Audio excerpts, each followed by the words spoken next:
Good morning everyone, my name is Jared and this is my channel Mazda B3K.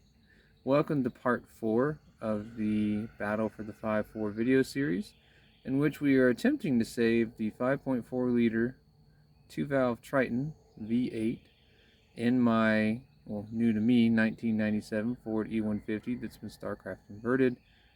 Had a lower intake gasket failure, was pretty chock full of nasty mix of oil and coolant in the oiling system, and we're trying to save it. So this is part 4, and let's get to it. So in part 1, we identified the problem, drained the initial really nasty oil, put some new oil in, took the fuel relay fuse out so the fuel pump wouldn't work, used the starter to turn things up a bit, drained the oil again, got some more junk out, put some more oil in. That was part 1. In part 2, we ripped the engine apart all the way down to the intakes, got those out, verified that we had failed gaskets, put new gaskets in, and got the intake seated. And then part 3, we put everything back together. And part 4, which is actually this video, is going to be the further working on degunking everything before we finally try to run the engine and see if we have cleared all the codes. Because the other thing was, when I checked codes, there was a cylinder overheat warning code where the engine had gone into measures to cool itself down, throttle itself basically. And there was a lean code on the bank 1, which is the passenger, and there's a lean code on bank 2, which is the driver side of things. So we shall see. Alright, so first thing we're doing in part 4 is we got to drain out the oil we'd put in, because now we're focused on trying to get rid of the, there's going to be a sludge at the bottom of the pan that is going to be the oil and coolant mix, and we need to come up with a way to attack that sludge without trying to take the pan off, because Ford, in their infinite wisdom, has set up the pan so it has to go over the twin I-beam suspension. What that means is, if you ever want to get the pan out, you actually have to lift motor mounts and a bunch of other craziness, which I'm not doing. So I got to do it some way chemically, and to do that I need to go and get the oil out, because the thing I'm going to put in doesn't play very nice with good straight clean oil. So we're going to go ahead and let this drain. As you can see, now that we're getting towards the bottom of the oil level, you're seeing more coolant contamination in it. It's because this thing hasn't moved or really shook around too much for a couple of days. So the oil and the coolant separated. So there's definitely a string of coolant in there, but it's mostly oil. And so we are getting some sludge out this way, but it's pretty inefficient. Anyway, I'm going to get this drained, and then once it's done draining, we'll go ahead and pour in what we need to pour in. We're going to let that sit for a bit, and then I will drain that at some point later today. Okay, so did some research and was trying to find something that I could pour into the oil system that would get into the pan, the oil pan, bond to and break up the sludge in the pan so that it would freely flow out of the pan after you mix it. And what I came up with was ethanol, because ethanol can go in, it won't trash the oil. I mean, there's no oil in here, but it won't do any damage to anything in the internals. That I'm gonna, before I crank this thing, I'm gonna get the ethanol back out. But then you think, okay, where are you gonna get that much ethanol? If you're in the Midwest, probably not hard, but here in the South, we don't really have ethanol stations. But we do have Everclear. 151 proof, something like 75% alcohol. This is mostly straight ethanol with a little bit of water still in it. And what this should do is it should bond with the glycol in the coolant and break it up, bond with it, make it so it'll easily flow out of the pan, since I can't really take the pan off, and not create like I think it's glycol acid, which is what does a lot of the damage when you get coolant in the oiling system. So we're going to pour this in, we're going to let it sit for a bit, and then drain it out, and we'll just kind of see what it does, because I drained oil that I put in, and it pulled some more coolant out of it. You know, the oil was still contaminated, but anyway, the van has a drinking problem, so I'm giving it some hair of the dog to help clean it up. That's what we're doing here. Yeah, I'm giving my car booze. Anyway. All right. Salud. It goes without saying, guys, do not do something like this and then run the engine. You're going to destroy something.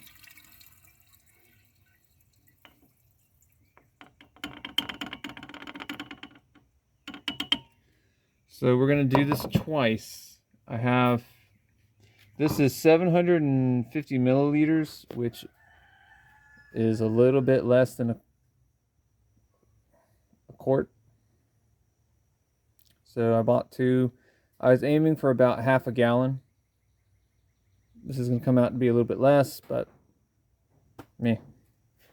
So anyway, when you do this, if you wind up having to do this, and I pray you don't, because that means you've had massive coolant invasion into your oil. Don't have any oil in here. Just let it go in and sit. Do not crank. Just let it sit. The idea is to get this down in the pan, and then it's going to get flushed out. I'll drain it, and then I'll flush it out by putting some 1540 oil in it. Do not crank the engine. You will destroy something. Okay? Don't do it.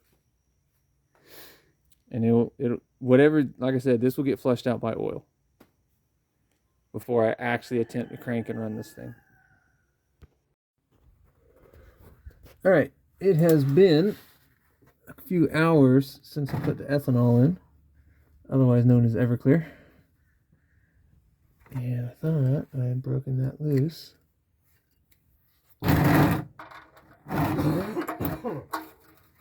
Indeed I had. Alright, so... and a rock slide, because somebody leaned on something above me. Alright, let's see what we get. We get mostly... oh, there it goes.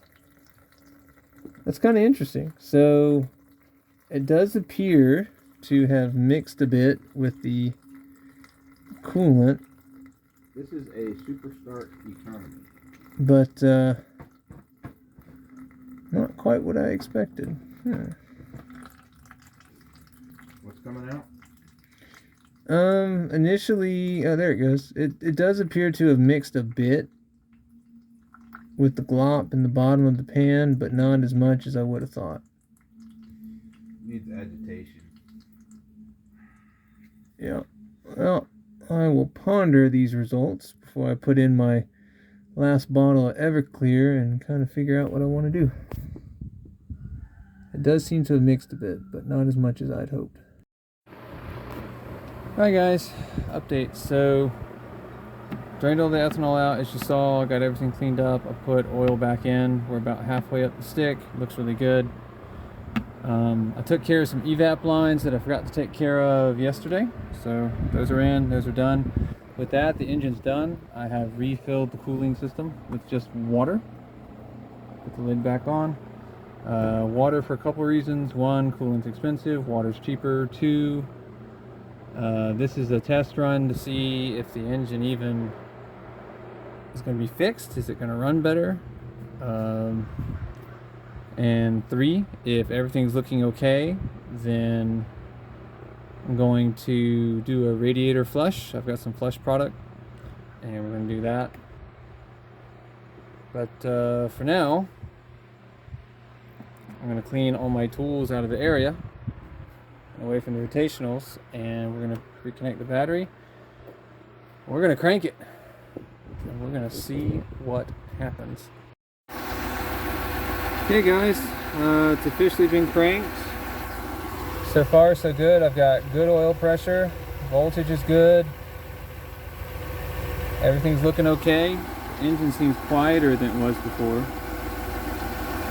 When I'm looking at the fuel trims right here, as you can see, so far we're looking really good. In fact, it's pulling fuel right now instead of dumping it. So I'm gonna guess that we've got those vacuum leaks fixed. Engine RPMs look really good. Dance looks okay. I may still replace the ECT. It's reading about 20 degrees higher than the IAT, which kind of bugs me a little bit. 19.2, that's fine for at idle. Let's see here. Yeah, we're flipping, we're flopping. That looks good on O2. Let's see. Yeah, if you look at the historical data, the fuel trims are nuts, but the O2 sensors are flipping and flopping.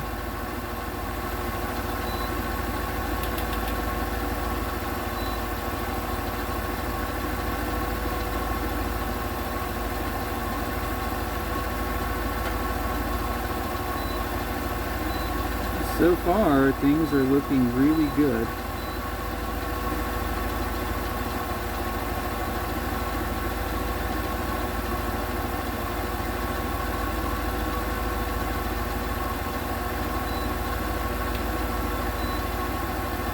So I'm going to let this warm up.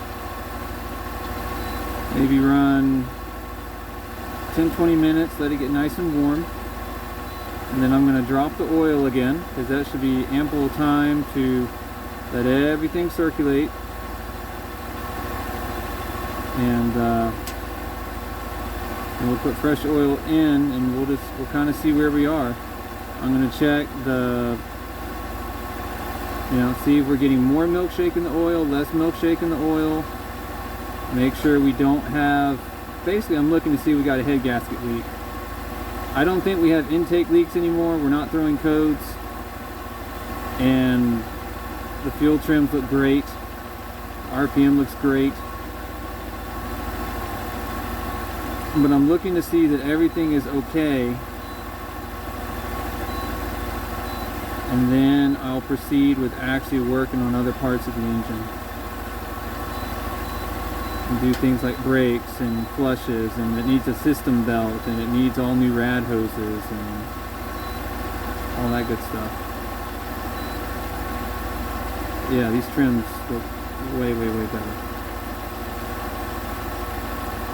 I'm liking that a lot. Okay guys, I'm gonna let this idle for a bit and I'll bring you back. Alright guys, forgive the sound of the fan, but I needed to run to help mitigate this. Basically, I think a head gasket just failed. I heat cycled it a few times, everything looked great, engine's running great, and then I happened to look out of the corner of my eye and I saw chocolate pouring out of this. The oil looks super clean, so based on what I've already done and what I know, that means either the heads are warped, so the head gasket failed, or the head gasket itself just failed. And the only way that kind of stuff happens is it gets hot. So I'm thinking how the story went is the previous owner overheated it and then learned how much it would cost to fix it, and decided to dump it off on somebody, get some money out of it, and not tell anybody what was wrong with it. So learn from my mistake, Because now I have a choice. I can either assume that I've got a bad head gasket and warped heads and tear this thing completely apart again, and then send the heads off to be magnafluxed, checked, machined, and made good, put on new gaskets, or I can just go ahead and put in a new engine. So I gotta consult my brain trust and figure out what I want to do. Because I've got what I need to replace head gaskets, but I do not have the ability to mill and deck heads on my own. I have to send that off to a shop.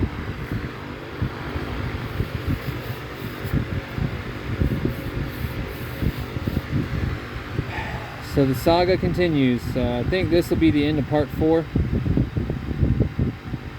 because I'm effectively at a stop. I can tear everything apart, but before I do that, I want to have a plan. Because I looked up how you do it. If you want to pull the engine out of these, they come out through the front clip. You take out the middle.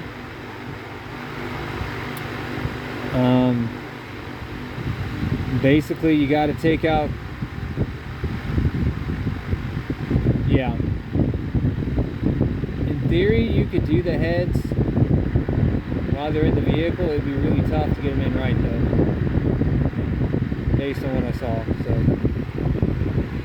all right, I got to stand here until the engine cools off enough that there's not enough pressure to puke out any more stuff.